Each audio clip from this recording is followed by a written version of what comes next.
Hola, muy buenas. Bien, vamos a continuar con un video más. El Viri ha perdido un pasú con linaje hiperbóreo en los artículos G, H, I y J. Artículo G dice: localización del yo en el Viria. El plan de los Siddhas traidores tenía como objetivo desarrollar la esfera de conciencia del pasú. Para ello, en una primera fase, plasman el símbolo del origen en la memoria de la sangre. La segunda fase se cumple automáticamente cuando el espíritu revertido se refleja, sin saberlo, en el símbolo del origen y ocasiona un yo. Evidentemente, es el yo el responsable del desarrollo de la esfera de conciencia, es decir, del cumplimiento del objetivo del plan. Y ello no podría hacerse de otra manera que por intermedio del sujeto consciente, que es quien anima la esfera de conciencia. El asiento del yo, su residencia natural, no ha de ser otro, pues, que el sujeto consciente. Mas, para que así ocurra, el símbolo del origen debería estar permanentemente sobre el sujeto consciente. Cabe preguntar: ¿cómo podría ocurrir eso sin que el sujeto consciente advierta objetivamente y racionalice al símbolo del origen? Respuesta: el símbolo del origen es un ente increado, es decir, no creado por el demiurgo, que es quien creó todos los entes. Por lo tanto, no existe ningún arquetipo universal que corresponda con el mismo en el plano arquetípico del macrocosmos y, en consecuencia, tampoco existe su copia invertida en la memoria arquetípica del microcosmos. La razón es, al fin, incapaz de interpretar al símbolo del origen porque el cerebro no dispone de elementos arquetípicos con que racionalizarlo. Quiere decir que el símbolo del origen no existe para el sujeto racional ni para el sujeto cultural, porque ellos no pueden relacionarlo con sus respectivas estructuras. Solo el sujeto consciente del Viria, quien está en contacto permanente con el símbolo del origen, podría apercibirlo en el trasfondo noológico del yo. Pero tal apercepción no será jamás racional porque carece de significado, porque no procede de la estructura cultural, sino de la sangre. Sabemos que el significado es el fundamento del pensamiento. Toda representación consciente, toda imagen, aun las fantasías apercibidas, se fundan en un significado racional propuesto por el sujeto cultural en un lenguaje horizontal. Pero, ¿cómo se apercibe el símbolo del origen, que carece de significado racional? Respuesta: si el sujeto consciente llegase a percibir el símbolo del origen como un pensamiento, solo tomaría conciencia del yo como objeto. Ocurre así porque el contenido del símbolo del origen es el yo. En ese caso, el sujeto consciente se disociaría del yo, y en una suerte de superreflexión lograría percibir al yo objetivamente, es decir, el alma tomaría cuenta del espíritu. Pero desde el punto de vista de la sabiduría hiperbórea, no interesa tanto lo que experimenta el sujeto consciente, el alma, al apercibir el símbolo del origen, sino lo que siente el yo en un caso semejante. Si el yo lograse apercibir el símbolo del origen en el cual se refleja y del cual procede, si consiguiese tan solo intuirlo, sabría en el acto que no es de aquí, e intentaría orientarse hacia el origen, remontando a la memoria contenida en la sangre.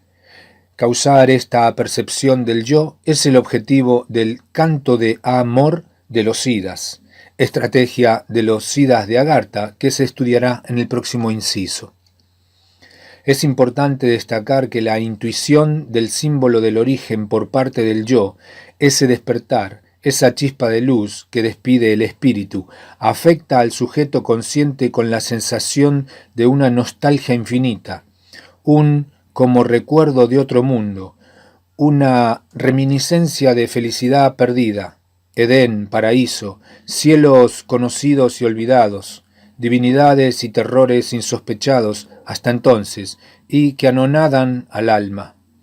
Por eso la reacción anímica es típica, intentando obstruir el recuerdo de sangre del yo, degradando por todos los medios racionales a su disposición la intuición divina del origen. Y el yo siempre tendrá que luchar con el alma, con esa expresión del demiurgo, antes de acceder al origen e intentar revertir, volver a la normalidad al espíritu esfera revertido, al espíritu hiperbóreo que es él mismo.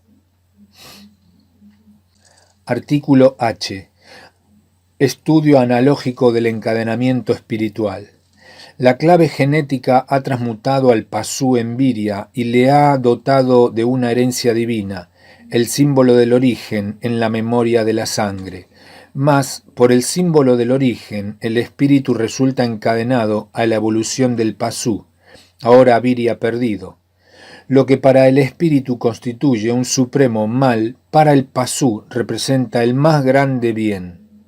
Se trata, desde luego, de un misterio terrible al que hay que aproximarse con mucha prudencia y valor, un modo de aproximación que puede resultar altamente sugestivo consiste en emplear el modelo de la esfera que vimos en los primeros incisos y vincularlo al esquema analógico del pasú. Tendremos así la posibilidad de representar gráficamente al viria perdido en un sistema que guarda rigurosas correspondencias conceptuales con el misterio del espíritu encadenado. El cuerpo del pasú es un microcosmos potencial, sucesivo en el tiempo trascendente. Por lo tanto, su transcurrir ocurre dentro del macrocosmos, donde la potencia formativa del plano arquetípico sostiene su evolución. Esta situación se ha representado en la figura 27, comparece con las figuras 9, 11 y 11b. Supongamos ahora que al pasú de la figura 27 se le ha incorporado el símbolo del origen por causa de la clave genética. ¿Cuál es el efecto? Respuesta. Recordemos que las miradas del espíritu esfera revertido, ver figuras 5 y 6, atraviesan todo el espacio cósmico, es decir, el mundo de los entes finitos, para encontrarse en el polo infinito, ver figuras 7 y 8, donde se realiza la síntesis del yo infinito. Esta situación habría de permanecer inalterable para el yo infinito, puesto que el espíritu esfera es eterno y por lo tanto no sucesivo en el tiempo trascendente. Sin embargo, al sobrevenir el pralaya, cuando el uno concluya su día de manifestación y se disuelva el orden material, entonces el espíritu esfera podrá reorientarse, puesto que entre él y su yo infinito ya no se interpondrá el mundo de los entes finitos. Mas, hasta tanto ese día no llegue, el espíritu esfera habrá de permanecer en la desorientación absoluta. Pero he aquí que los idas traidores introducen en el macrocosmos el símbolo increado del origen y algunas de las infinitas miradas se reflejan en él, procurando orientarse hacia el origen. De ese modo, en el símbolo del origen se sintetiza un yo que participa del yo infinito. Hasta aquí la respuesta a la pregunta anterior. En la figura 28 se muestra la intersección del pasú con un polo infinito expandido del yo infinito, por efecto de la clave genética. Se comprueba así que el viria participa en alguna medida del yo infinito. Para estudiar con más detalle tal participación, conviene observar la figura 29, en la cual se ha representado solamente al espíritu esfera y la estructura psíquica del pasú. No hay que olvidar, por supuesto, que esta situación acontece en el ámbito del macrocosmos. Vemos allí que la esfera de luz se ha señalado con un trazo más grueso y que en su interior, sobre una línea cóncava A-B, se reflejan algunas miradas del espíritu esfera. Analógicamente, la línea A-B corresponde al perfil del símbolo del origen. Es cóncava porque la orientación de la gnosis espiritual está asignada por por lo cóncavo, según se explicó en el inciso el espíritu esfera normal.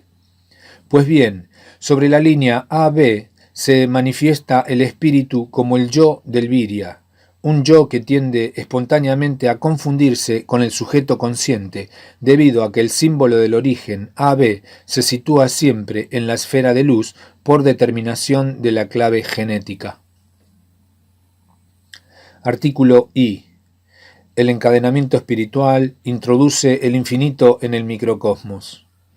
El macrocosmos es un mundo de entes finitos y sucesivos. Ni en el plano arquetípico ni aún en la memoria arquetípica del microcosmos existe un arquetipo infinito. Mucho menos aún hay algún designio que lo revele. El infinito, pues, es un conocimiento esencialmente vedado al pasú.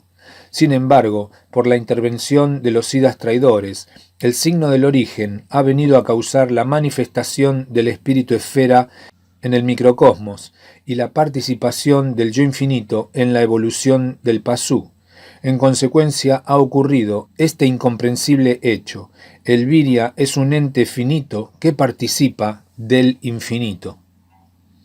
Pero siendo así, ¿en qué lugar del microcosmos? ¿En qué estructura? ¿En cuál dimensión? ¿Dónde, en fin, hay que buscar ese infinito interior del Virya? Respuesta: el infinito actual, real, completo, solo puede estar en el yo infinito. Por lo tanto, solo puede ser hallado cuando el yo del Virya trasciende la finitud del sujeto consciente, del alma, del esquema de sí mismo, y se sabe ajeno a la evolución, un reflejo de la eternidad del espíritu. Solo entonces, luego de tal liberación, después de que el gran engaño ha quedado roto, es posible el tránsito impensable entre lo finito y lo infinito. Solo entonces es posible la reversión del espíritu esfera revertido, la vuelta a su normalidad. Para aclarar esta respuesta, hemos de distinguir exactamente entre el yo perdido o dormido y el yo despierto, que constituyen los dos modos de actuar del yo del Virya. De ellos, solo el yo despierto es capaz de acceder gnósticamente al infinito de su propia esencia, como culminación de una estrategia hiperbórea. El otro, el yo perdido, jamás se sabrá infinito porque se haya temporalizado, identificado con el sujeto consciente. Primero debe liberarse, despertar del engaño, antes de concebir siquiera la trascendencia espiritual, la mutación del Virya en Siddha. Por eso la sabiduría hiperbórea califica a los Viryas como perdidos o despiertos, atendiendo a la calidad de su yo empírico. El yo infinito es insubstancial, síntesis polar del espíritu. El símbolo del origen, por otra parte, es sustancial, como toda terminación psíquica. Es un elemento sémico de sustancia energética. Pero el yo infinito, al reflejarse en el símbolo del origen, genera el yo del Virya, que puede ser sustancial o insustancial, de acuerdo a su condición de perdido o despierto. La clave genética de los siddhas traidores apunta a producir en el pasú un yo lo más sustancial posible, es decir, una hipóstasis del yo infinito. De ese modo queda atenuada su infinitud. Se obtiene así un yo perdido cuya total actividad puede ser aprovechada para impulsar la evolución del alma. El yo perdido surge en el seno del sujeto consciente, confundido con éste, como una hipóstasis del yo infinito, denominada persona.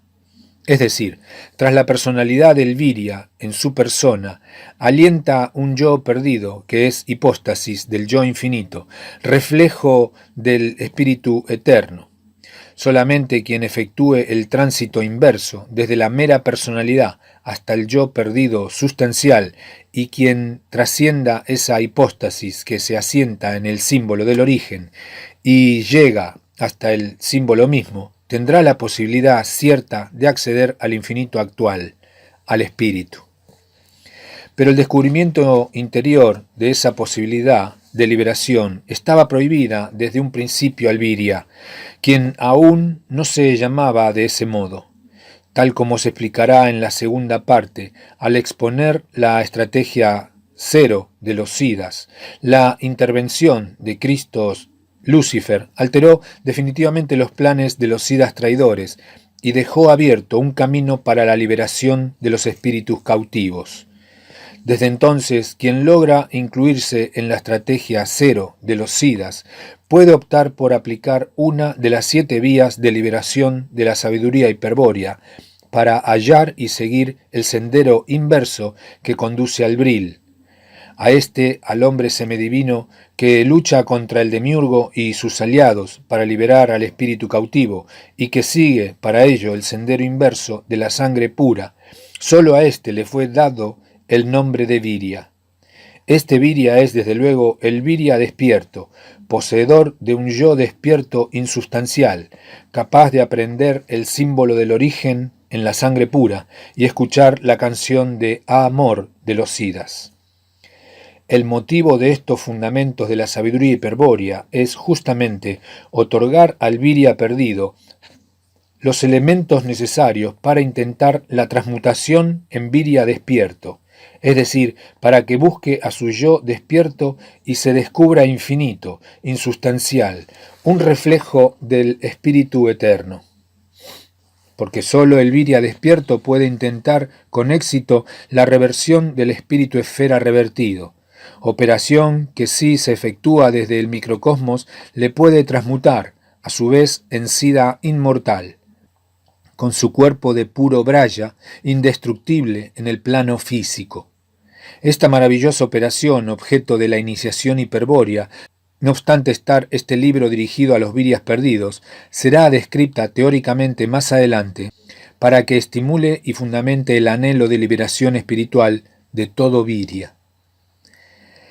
Aunque el yo perdido es una hipóstasis del yo infinito y se encuentra permanentemente confundido con el sujeto consciente, no es infrecuente una intuición trascendental del infinito, pues a despecho del objetivo de la clave genética, con el encadenamiento espiritual, el infinito ha venido a instalarse en el interior del microcosmos. Pero tal intuición, que proviene del espíritu, es decir, de lo eterno, se presenta en la esfera de luz como mera fantasía y acaba siendo racionalizada por la flexión apercibida del sujeto consciente, yo perdido. Ver inciso, funcionamiento de la esfera de conciencia. Artículo G, segundo. Ello ocurre porque el yo, que es esencialmente atemporal, es decir, no sucesivo y mucho menos histórico, se encuentra sumido en el sujeto histórico consciente, conformando con éste la persona del Virya perdido. En esa hipóstasis el yo pierde el poder abarcador de la eternidad y se ciñe al presente inmanente, volcando en esa franja dialéctica del tiempo sus propias intuiciones metafísicas. Mas la intuición del infinito no puede ser un símbolo sagrado, pues no participa de ningún arquetipo universal. De allí la imposibilidad de la razón para interpretarla y la solución incomprensible del infinito potencial a la que siempre arriba. En el Virya perdido, la reducción de la intuición del infinito da lugar al concepto del infinito potencial, es decir, a una tajada sémica de una relación de la estructura cultural. El procedimiento es el siguiente. La razón establece una relación entre principios unitarios. Tal relación puede ser posteriormente equiparada por operaciones sistemáticas del sujeto cultural a cualquier objeto cultural o ideal extenso. Pues bien, en dicha relación existen conceptos, es decir, significados contextuales en ciertos lenguajes habituales, por ejemplo, idiomático, algebraico, geométrico, lógico, etc., que proponen la posibilidad de dividir interminablemente la extensión o aumentarla indefinidamente, agregando siempre una nueva unidad. Por supuesto que esta indefinición racional es sólo un significado proposicional y nada tiene que ver con el infinito actual, real, del yo infinito. La falta de fin de toda suma o división interminable sólo demuestra la imposibilidad del sujeto para superar la duración que insumiría realmente tal operación interminable, descontando los límites del cálculo infinitesimal que sólo son opuestos, jamás alcanzados efectivamente por una operación continua. Naturalmente, este infinito sistemático e inalcanzable no puede ser más que potencial, puesto que consiste en la posibilidad, encerrada en el concepto, de no alcanzar nunca el fin. A partir de aquí, todos los virias perdidos que han intentado superar al infinito potencial, buscando el transfinito, han acabado en la frustración o en la locura debido a su desconocimiento de los fundamentos de la sabiduría hiperbórea. Nuestra ciencia, en efecto, enseña el camino hacia el infinito actual, el cual no es ni puede ser un mero concepto, sino la más elevada vivencia espiritual. El infinito actual es incomprensible, vale decir, es inabarcable por la razón. Solo puede ser vivenciado por el yo despierto, su propia esencia. En síntesis, el viria perdido debe convencerse de que es imposible alcanzar el infinito actual, partiendo del concepto de infinito potencial. El infinito actual no es algo a lo que se va a llegar al término de una operación, a la que paradójicamente se considera interminable o potencial, un llegar a ser, una posibilidad. Eso es como atribuir un carácter evolutivo o sucesivo al infinito, como creer que se trata de un acontecimiento futuro hacia el que se progresa, un fin en el sin fin, una finalidad en el sentido teleológico que el demiurgo ha determinado para todos los entes. Vale decir, el infinito potencial posible es, contra todos los intentos por disimularlo, sólo un infinito futuro, proyectado en el tiempo, un infinito irreal. Pero en el futuro de todo tiempo no está el infinito, sino el pralaya, el fin de un ciclo y el comienzo de otro. El error proviene de pensar el infinito con un yo perdido, contaminado de tiempo inmanente, permitiendo así que la razón interprete y proponga su concepto. Es decir, que la razón conciba lo que es esencialmente inconcebible, porque al infinito actual no se llega, ya que siempre es real en todo momento, porque es perfecto fuera del tiempo. Él está siempre presente desde su eternidad en el yo puro del viria, sobre el símbolo del origen, en la pureza de la sangre. Hasta él hay que llegar, mas este llegar no es temporal ni espacial, sino estratégico, o si se quiere, gnóstico. A esto se refiere la sabiduría hiperbórea cuando habla de llegar al bril, llegar al infinito, llegar al yo despierto, etc. No a un tránsito espacio-temporal, sino a un salto estratégico hacia el símbolo del origen, acto que se denomina purificación sanguínea, y es el principal objetivo de la iniciación hiperbórea. En el llegar estratégico no interesa Cronos, el tiempo, sino Kairos, la oportunidad de atacar al enemigo y ganar la eternidad, porque Kairos es a la vez momento y eternidad, el momento en el que el guerrero muere y gana la eternidad del Valhalla. Por eso Kairos solo puede consistir en un punto de apoyo desde el cual se atraviesa el espacio y el tiempo hacia la eternidad. Solo un yo perdido que actúa en el Kairos justo puede llegar al infinito actual, al yo infinito.